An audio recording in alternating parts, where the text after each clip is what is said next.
திருநாள் கடையில் எதை வாங்கணும்னு விவஸ்தை இல்லாமல் போச்சு.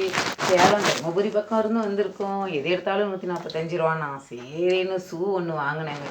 நல்லா கடிச்சு வச்சிருச்சிங்க. போட்டு வலி தாங்க முடியல. வீக்கமாக வேற இருக்குது இந்த கட்டை விரல். அப்புறம் வெந்நீர் வச்சு இந்த சேப்பங்கிழங்கு வேக வச்சு அந்த தண்ணி வேஸ்ட்டு தானே, அந்த தண்ணியை ஊற்றி கொஞ்சம் பச்சை தண்ணி ஊற்றி கல்லுப்பு போட்டு இதை காலை வச்சுருக்கேன். என்னென்ன விவஸ்தை இல்லாமல் வாங்கிடுறோம். எதையாவது ஆசைப்பட்டு பார்க்குறதெல்லாம் வாங்கிடுறோம். இருங்களேன் அந்த ஷூவை உங்களுக்கு காமிக்கிறேன். இது தாங்க அந்த அழகு ஷூ.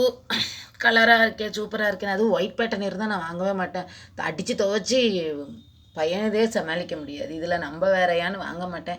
சரி திருவிழா கடையாக இருக்கே, வருஷத்துக்கு ஒரு நாள் வரானுங்களே அப்படின்னு ஃபஸ்ட்டு வருஷம் வந்திருக்கானுங்க மன்னார்குடிக்குன்னு வாங்கினேன். இதெல்லாம் ஒர்த்து தான். ஒரு ஃப்ரூட்டு வைக்க செய்ய இந்த ட்ரே பாருங்களேன், 145 ரூபாய்க்கு சூப்பராக இருக்குல்ல. நல்லா காத்தோட்டமாக காய்கறி கீரையெல்லாம் கூட வச்சு அலசி எடுக்கலாம். இட்லிக்கு வெந்தயம் போடாத.